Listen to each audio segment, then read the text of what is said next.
And hello again. Only a few minutes into the last video, we're on another job. We're doing this Evoque.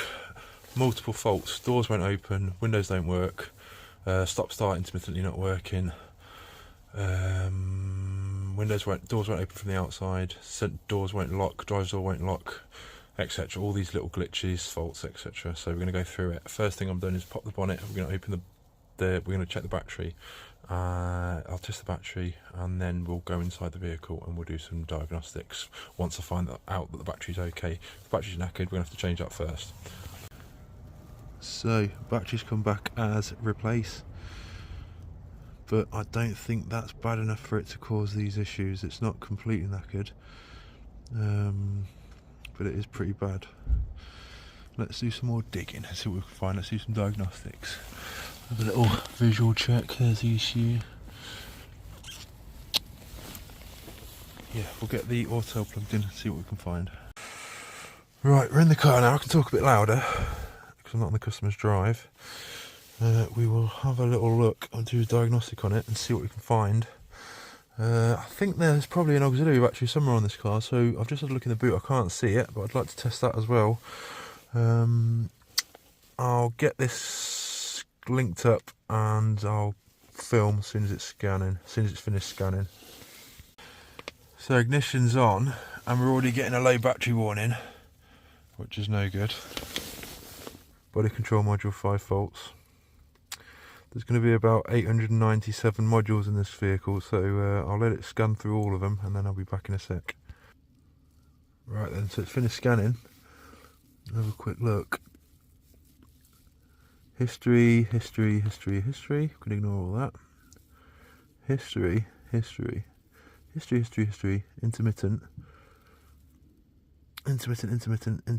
What's this? Power steering control module. History. Intermittent driver's door central locking motor. Yeah, we know that.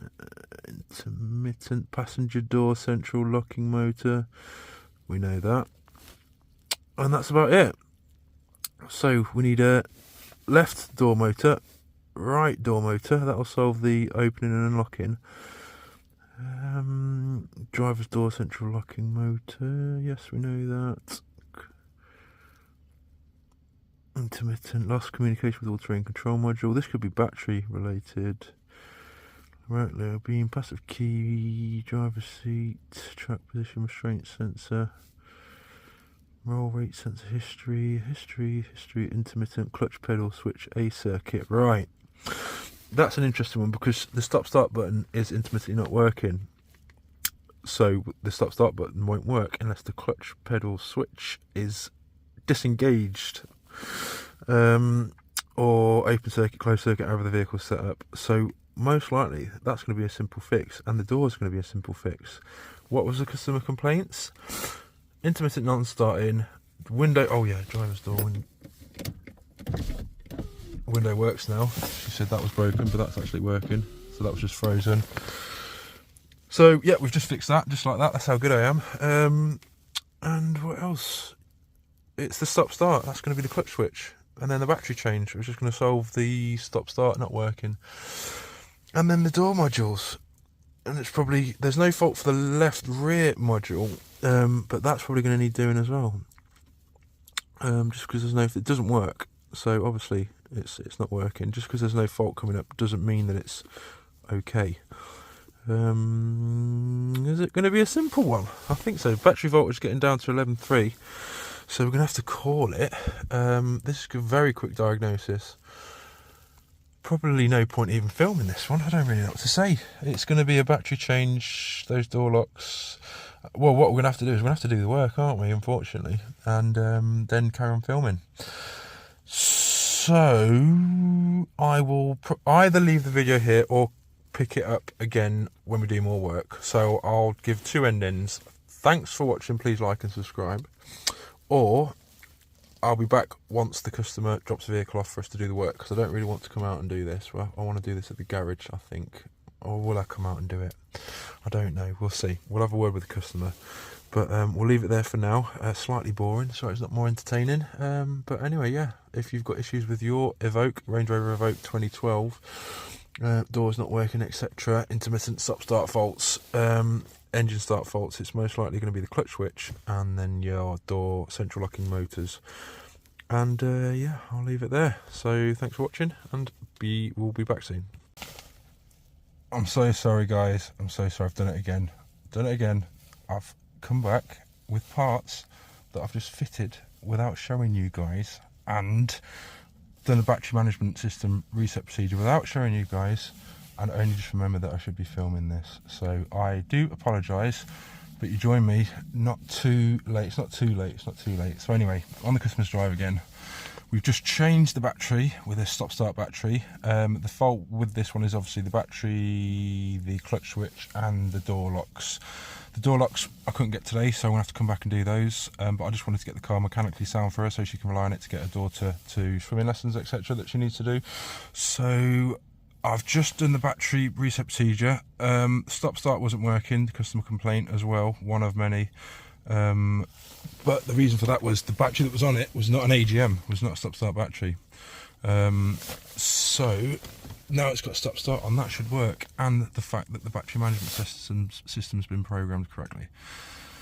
So the clutch switch, where is it? I put it back in the van, is wrong. It's the wrong type. I've removed this one.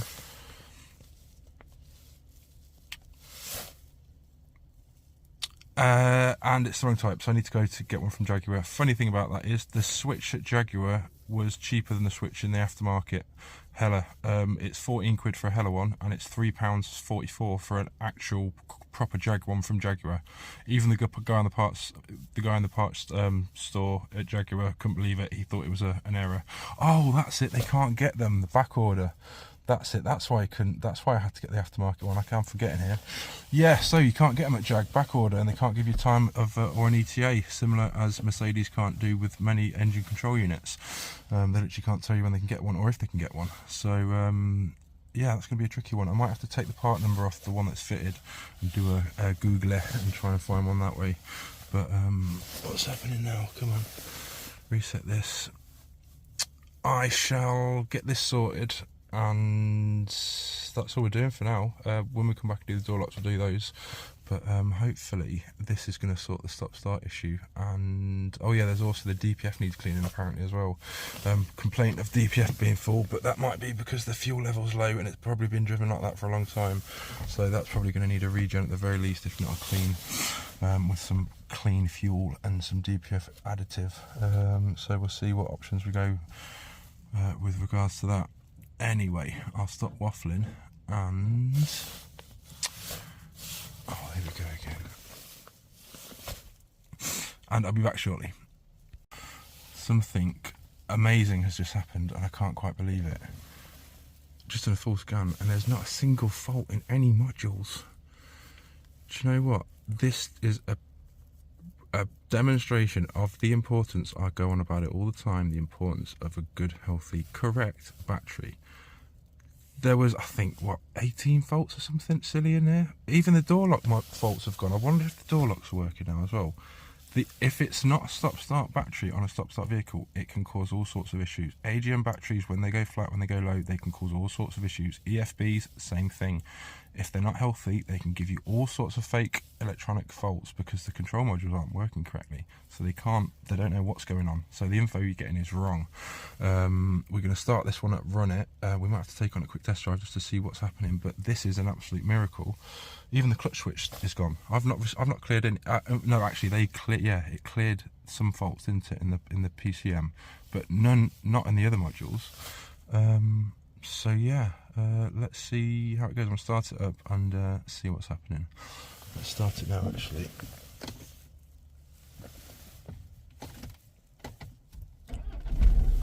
Fire straight up, look.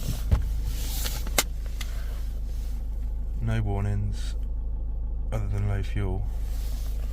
Okay, service required. She's told me that she wants a service doing as well. It's the fuel's so low I can't even drive it really, but it's working. It's running. Is it charging? Yeah, it's charging at 14.8 volts. Beautiful, healthy charging rate. No faults. We'll leave it running for a bit, get it hot, and then we'll do a quick scan, make sure it's all still clear, and I'll just take it up down the road quick, and that should be it. So if we do any more work on this, I will film it, but I think that's going to be it for now. Bear with me, I'll be back. I won't end it just yet. I'll be back in once we've done a test drive. Right, I obviously got a bit excited then. The door locks still don't work, obviously, but everything else seems to be working fine. So that's US, I'll show you the report. That is the USB port intermittent fault, permanent fault with the passenger door lock, permanent fault with the driver's door lock, and then the near side rear door lock as well, but it's just not coming up. And that's that. So this one's all good. I can't take it on a test drive because fuel's too low. It needs a service before we do a regen, but electrically this is going to be fine, and I think this is going to start every time now. That clutch switch fault hasn't come back up. If it does, we'll let the customer let us know, but it started to keep starting each time I turn it off now, so it's all good. I'll leave it here. Thank you for watching, guys. It shows the importance of a good battery.